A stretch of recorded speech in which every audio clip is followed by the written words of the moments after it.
Hi ಸ್ನೇಹಿತರೆ, ನಮಸ್ಕಾರ. Santosh news ಇನ್ Kannada YouTube ಚಾನಲ್ಗೆ ಸ್ವಾಗತ, ಸುಸ್ವಾಗತ. ಗೃಹಲಕ್ಷ್ಮಿ ಯೋಜನೆಯ ಎಲ್ಲಾ ಕಂತಿನ ಹಣದ ಬಗ್ಗೆ ಮತ್ತೊಂದು ನ್ಯೂಸ್ಗೆ ತಮಗೆಲ್ಲರಿಗೂ ಹಾರ್ದಿಕ ಸ್ವಾಗತ.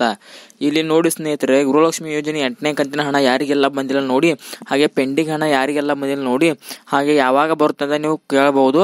ಈ ವಿಡಿಯೋದಲ್ಲಿ ಸಂಪೂರ್ಣವಾಗಿ ತಿಳಿಸಿಕೊಡ್ತೇನೆ. ಹಾಗೆ 9ನೇ ಕಂತಿನ ಹಣ ಯಾವಾಗ ಬರುತ್ತೆ ಅಂತ ಅದನ್ನು ಕೂಡ ಈ ವಿಡಿಯೋದಲ್ಲಿ ತಿಳಿಸಿಕೊಡ್ತೇನೆ. ಯಾರೂ ಕೂಡ ವಿಡಿಯೋನ ಸ್ಕಿಪ್ ಮಾಡದೆ ಕೊನೆಯವರೆಗೆ ನೋಡಿ ಮಾಹಿತಿಯನ್ನು ತಿಳಿದುಕೊಳ್ಳಿ ಅಂತ ಹೇಳಲು ಇಷ್ಟಪಡ್ತೀನಿ. ಅದಕ್ಕಿಂತ ಮುಂಚೆ ನೀವೇನಾದರೂ ಇನ್ನೂ ಕೂಡ ನನ್ನ ಚಾನಲ್ ಸಬ್ಸ್ಕ್ರೈಬ್ ಮಾಡಿಲ್ಲ ಅಂದ್ರೆ ಕೂಡಲೇ ಸಬ್ಸ್ಕ್ರೈಬ್ ಮಾಡಿ, ಹಾಗೆ ಪಕ್ಕದಲ್ಲಿ ಕಾಣುತ್ತಿರೋ ಬೆಲ್ ಐಕಾನ್ ಮೇಲೆ ಕ್ಲಿಕ್ ಮಾಡಿ ಆಲ್ ಅಂತ ಸೆಲೆಕ್ಟ್ ಮಾಡಿ. ಇಲ್ಲಿ ಮೊದಲನೇದಾಗಿ ನಿಮಗೆ ಹೇಳ್ಬೇಕಂದ್ರೆ ಸ್ನೇಹಿತರೆ, ನಿಮಗೆ ಯಾರಿಗೆಲ್ಲ ಗೃಹಲಕ್ಷ್ಮಿ 8ನೇ ಕಂತಿನ ಹಣ ಇದುವರೆಗೆ ಯಾರಿಗೆಲ್ಲ ಬಂದಿಲ್ಲ ನೋಡಿ, ಅವರಿಗೆ ಯಾರು ಕೂಡ ಟೆನ್ಷನ್ ಮಾಡ್ಕೋ ಅವಶ್ಯಕತೆ ಇಲ್ಲ.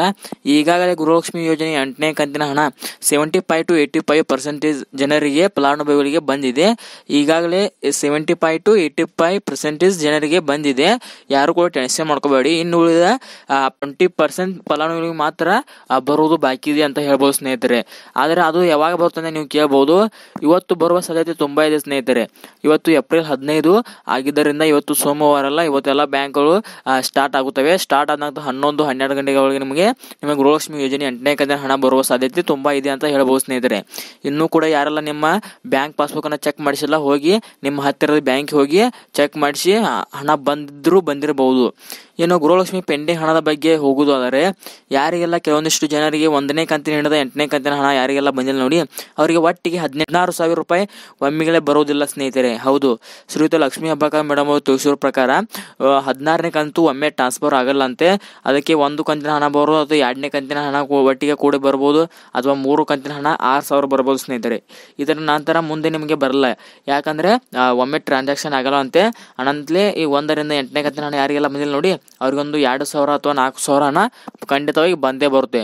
ಇನ್ನು ಕೆಲವೊಂದಿಷ್ಟು ಜನರಿಗೆ 6ನೇ ಕಂತು ಬಂದಿಲ್ಲ, 7ನೇ ಕಂತು ಬಂದಿದೆ, 8ನೇ ಕಂತು ಬಂದಿಲ್ಲ.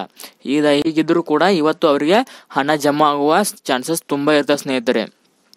ಸೊ ಈಗಾದರೂ ಅರ್ಥ ಆಯ್ತಲ್ಲ ಸ್ನೇಹಿತರೆ, ಇವತ್ತು ಗೃಹಲಕ್ಷ್ಮಿ ಪೆಂಡಿಂಗ್ ಹಣ ಬರೋ ಸಾಧ್ಯತೆ ಇದೆ, ಹಾಗೂ 8ನೇ ಕಂತಿನ ಹಣ ಬರುವ ಕೂಡ ಸಾಧ್ಯತೆಗೂ ಕೂಡ ತುಂಬಾ ಇದೆ.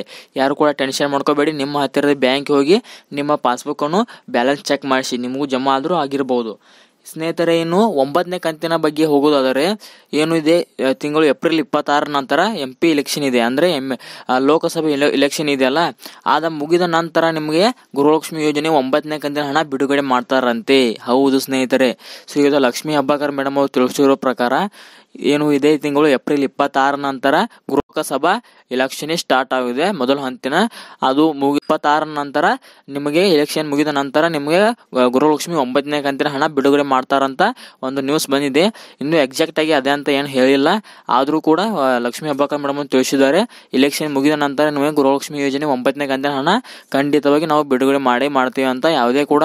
ಯಾವುದೇ ಕಾಂಗ್ರೆಸ್ ಸರ್ಕಾರದ 5 ಗ್ಯಾರಂಟಿಗಳು ಏನಿವೆ ಅಲ್ಲ, ಅವನು ಯಾವುದೇ ಕಾರಣಕ್ಕೂ ಕ್ಯಾನ್ಸಲ್ ಮಾಡಲ್ಲ.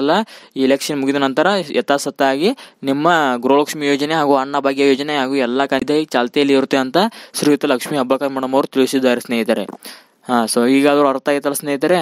ಸೊ ಇದಾಗಿತ್ತು ಫ್ರೆಂಡ್ಸ್ ಇವತ್ತಿನ ಈ ವಿಡಿಯೋ ನಿಮಗೆ ಇಷ್ಟ ಆದರೆ ಲೈಕ್ ಮಾಡಿ, ಶೇರ್ ಮಾಡಿ, ಸಬ್ಸ್ಕ್ರೈಬ್ ಮಾಡಿ. Thank you for watching. ನಮಸ್ಕಾರ.